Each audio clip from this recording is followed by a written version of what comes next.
नमस्कार दोस्तों, आज मैं आपको कार्तिक मास की कृष्ण पक्ष की 13 तिथि पर सुनी जाने वाली कार्तिक स्नान की 5 कहानी सुनाने जा रही हूँ। प्रेम से बोलिए राई दामोदर की जय हो, कार्तिक मास की जय हो, गंगा माता की जय हो।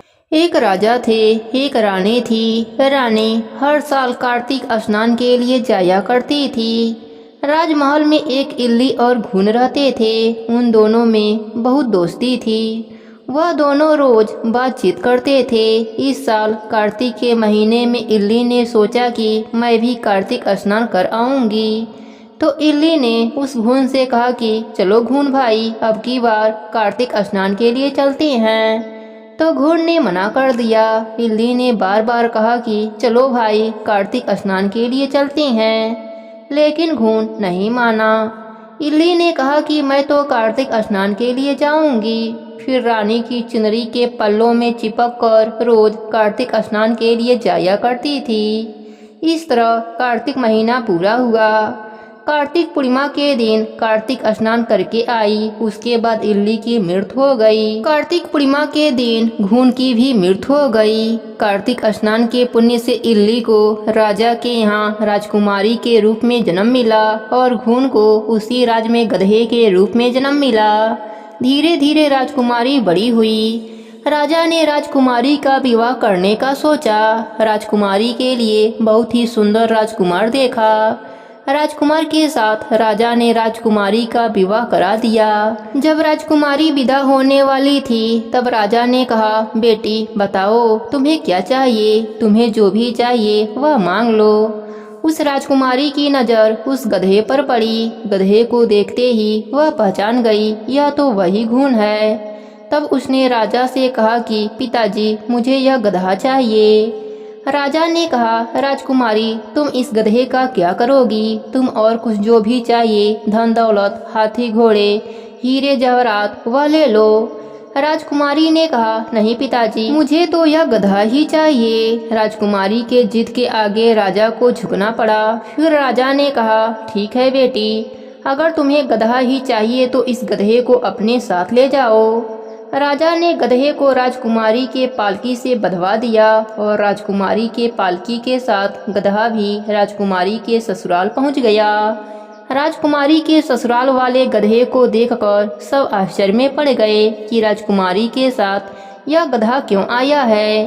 राजकुमारी गधे को अपने साथ क्यों लाई हैं? फिर राजकुमारी ने गधे को अपने महल के सीढ़ियों के नीचे बंधवा दिया। जब भी राजकुमारी सीढ़ियों से नीचे उतरती तब वह गधा कहता, हे सुंदर राजकुमारी मुझे पानी पिला दो। तब राजकुमारी कहती, जब मैंने कहा था कि चलो कार्तिक स्नान कराओ तब तो तुम गए नहीं, अब तुम्हें पानी चाहिए। और वह उससे खूब बातें करती।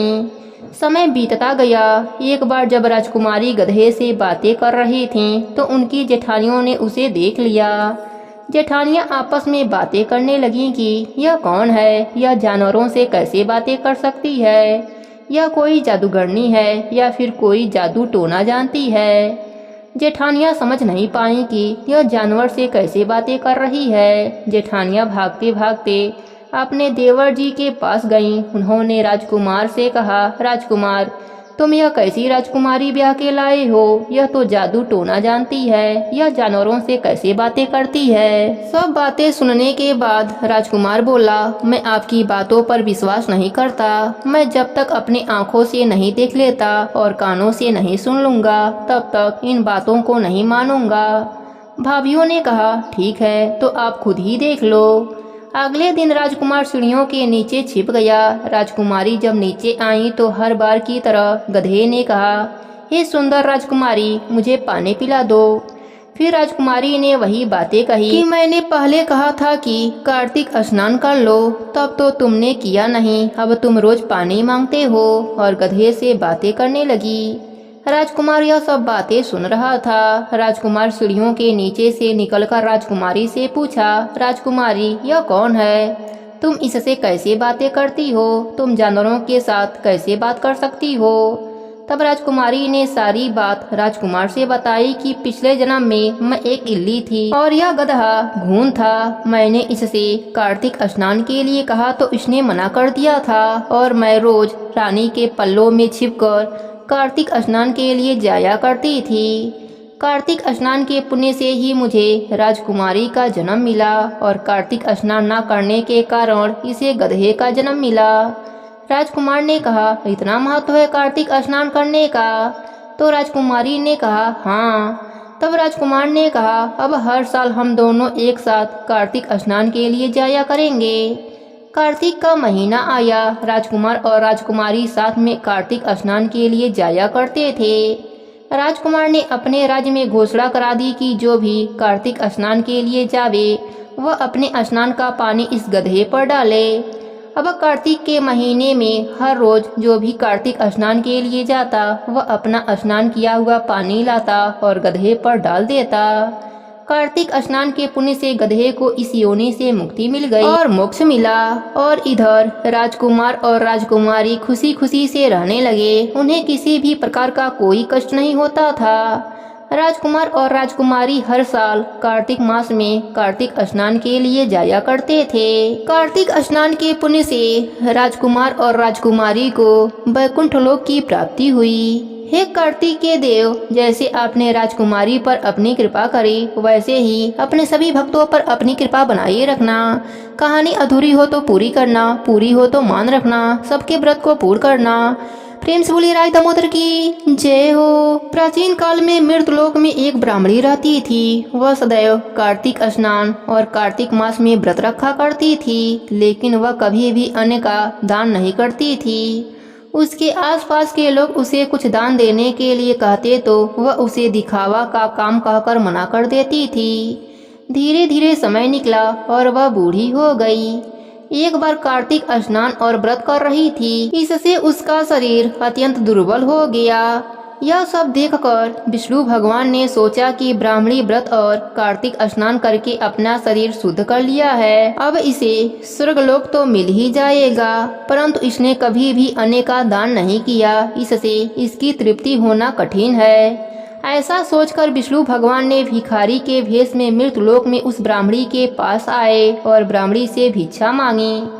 वह ब्राह्मणी बोली, बाबा आप किस लिए आए हैं? विष्णु भगवान ने कहा, हे माता मुझे अन्न चाहिए। इस पर वह ब्राह्मणी ने नीचे पड़ा एक मिट्टी का ढेला बाबा के भिक्षा पात्र में डाल दिया। भगवान विष्णु भिक्षा लेकर लौट गए। कुछ समय के बाद ब्राह्मणी भी शरीर त्याग कर स्वर्गलोक में आ गई। वह ब्राह्मणी कार्तिक स्नान किया था इसलिए स्वर्गलोक मिला और मिट्टी का दान किया था इसलिए स्वर्गलोक में एक छोटा सा महल भी मिल गया। परंतु उसने अपने महल को अन्य धन सब सामग्रियों से शून्य पाया।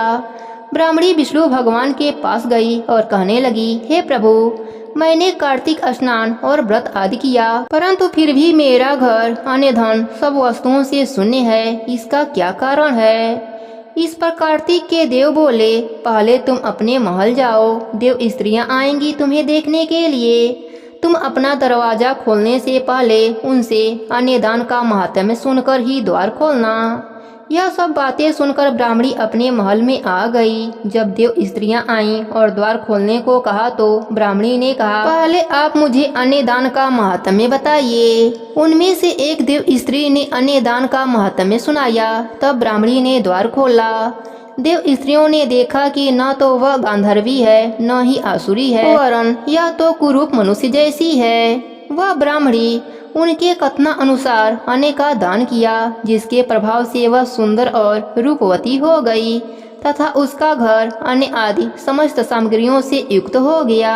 अतः मनुष्य को मूर्खता त्याग कर अन्न का दान कार्तिक मास में अवश्य ही करना चाहिए, जिससे उनके दुर्भाग्य, दरिद्रता तथा अनेक प्रकार के कष्ट दूर होकर अंत में स्वर्गलोक का सुख प्राप्त हो सके। जो भी व्यक्ति इस कथा को कहता या सुनता है उसके सभी प्रकार के पाप नष्ट हो जाते हैं और अंत में स्वर्गलोक का सुख मिलता है।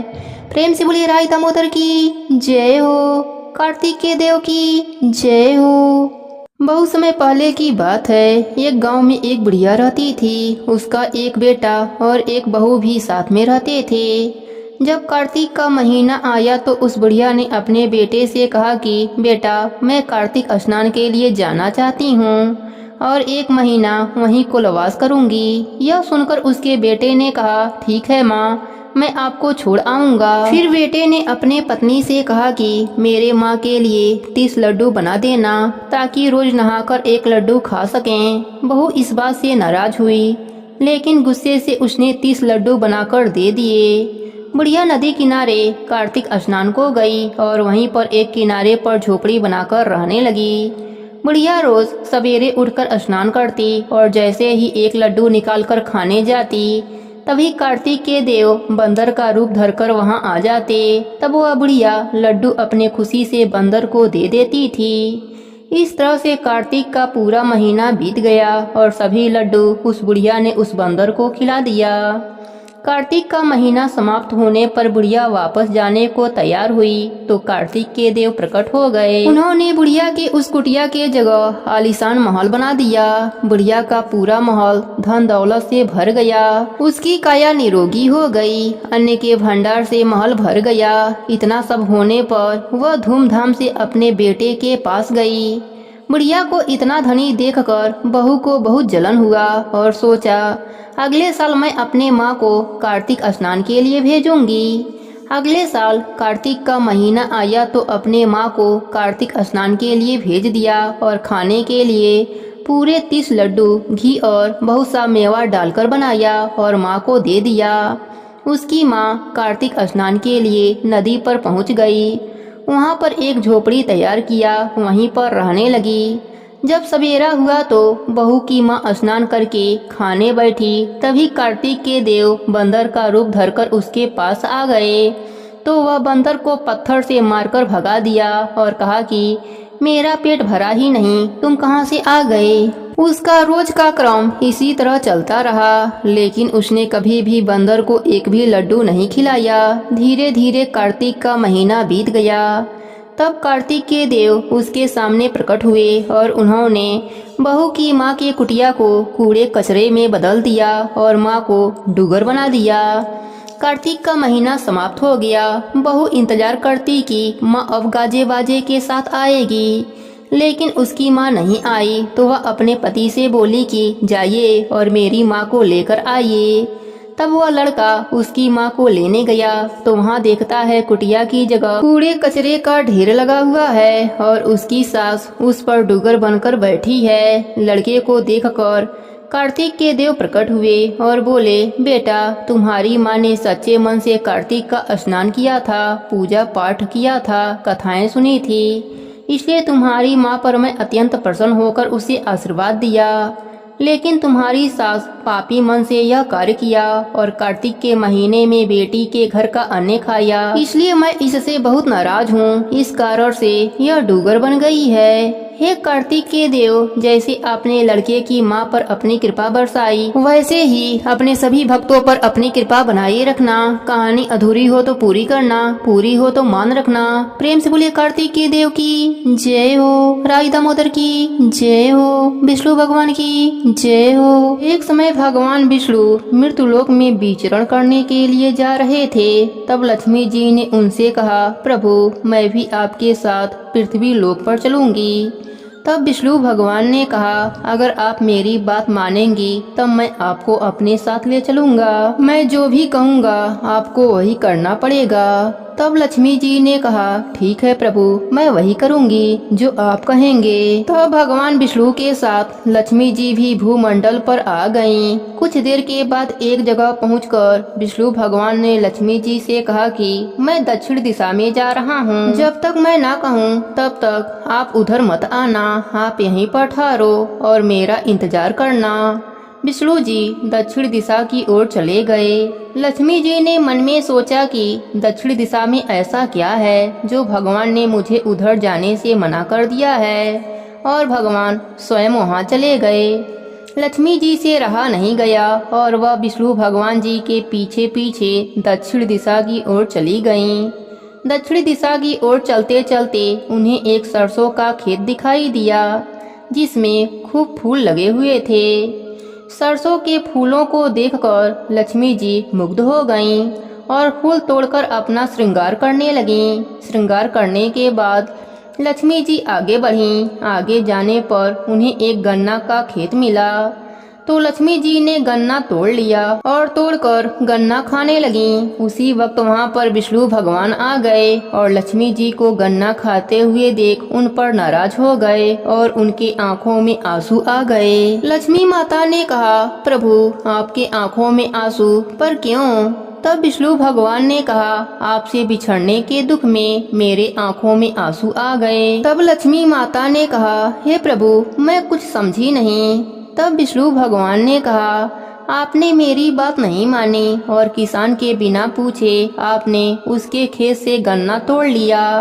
आपने अपराध किया है। आपको इस किसान का कर्ज उतारना ही पड़ेगा और आपको इस किसान के घर 12 वर्षों तक रहना पड़ेगा।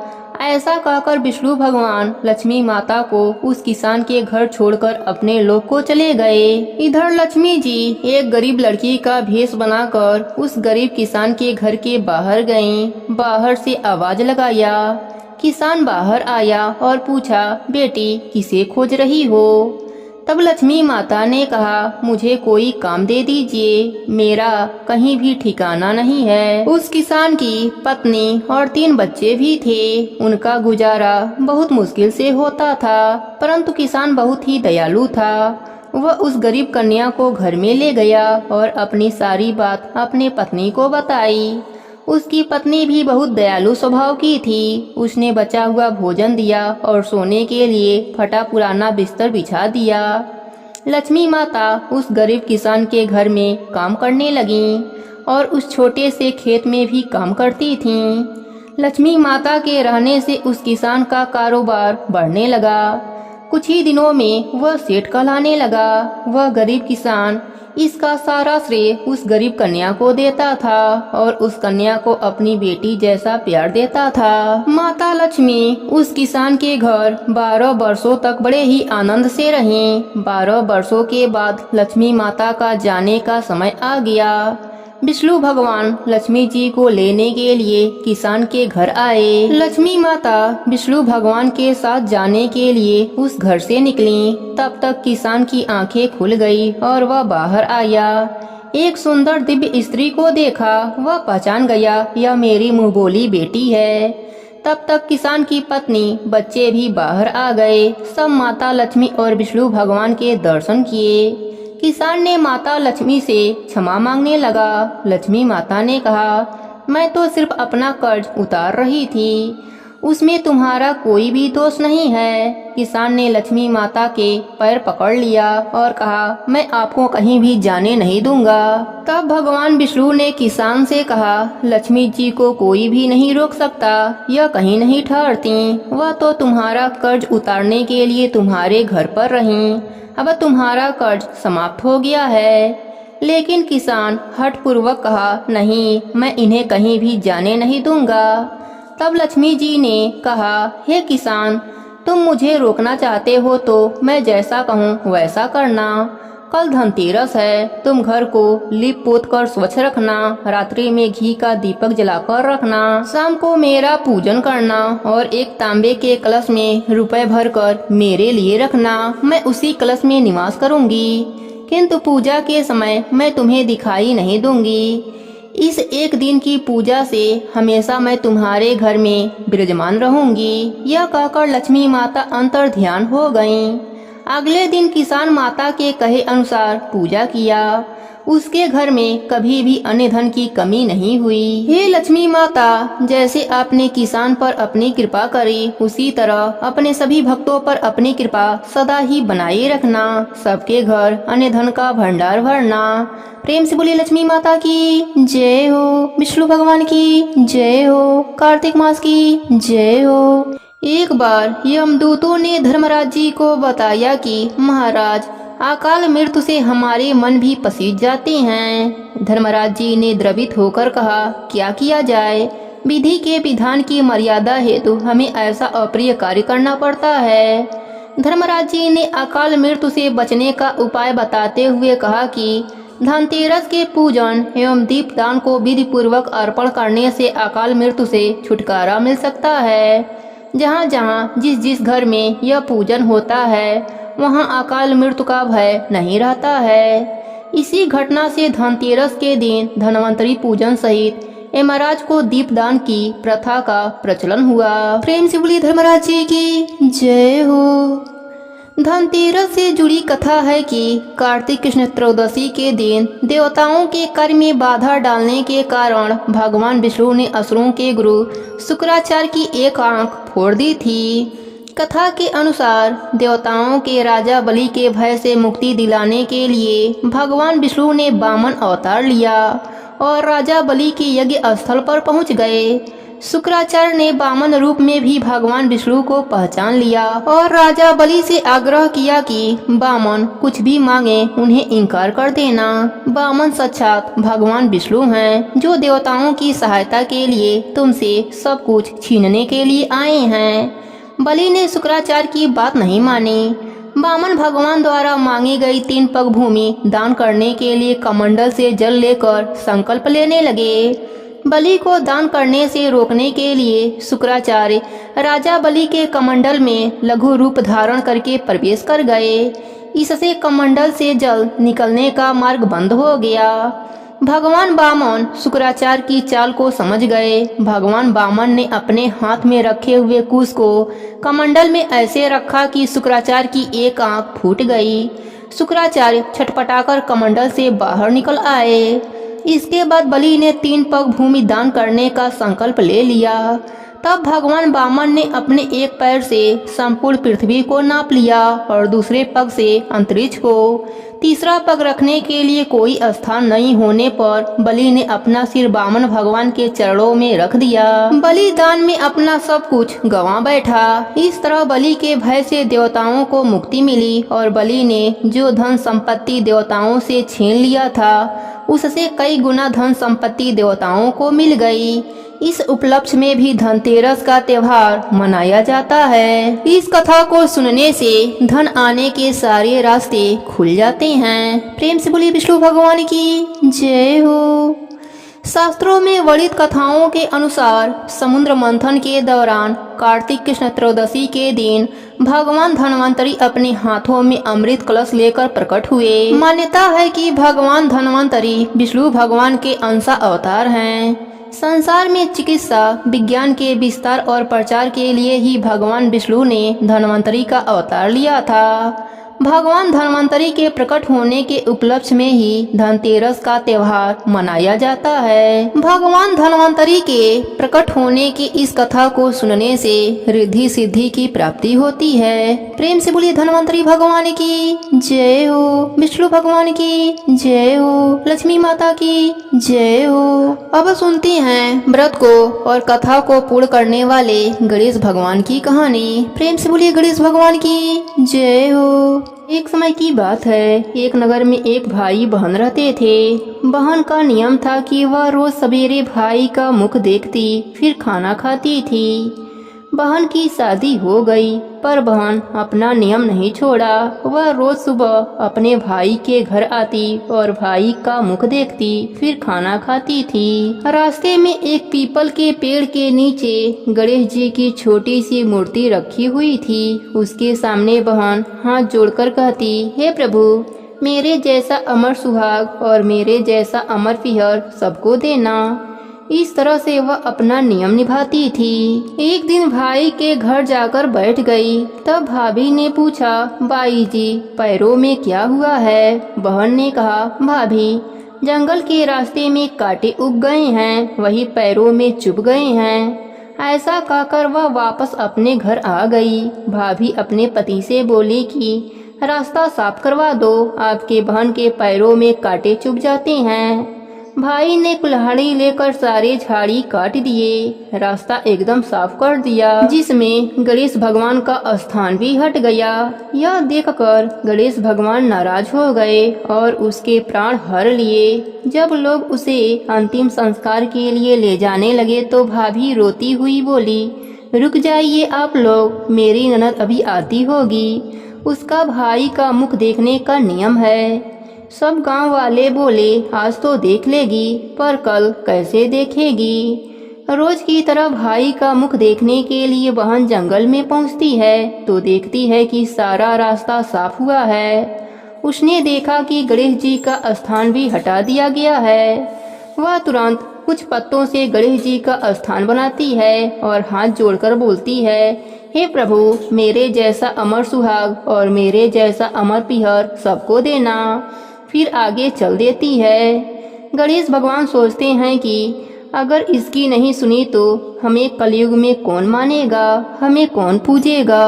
फिर गणेश भगवान उसे आवाज लगाती हैं, बेटी, इस खेचड़ी के 7 पत्तियां ले जाकर उसे कच्चे दूध में घोलकर अपने भाई के ऊपर छींटे मार देना, वह उठकर बैठ जाएगा। बहन ने पीछे मुड़कर देखा तो वहाँ कोई नहीं था। उसने सोचा, जैसा सुना है वैसा कर लेती हूँ। उसने 7 पत्तियां लेकर भाई के घर पहुंची। उसने देखा कि वहाँ कई लोग बैठे हैं। भाभी रो रही है।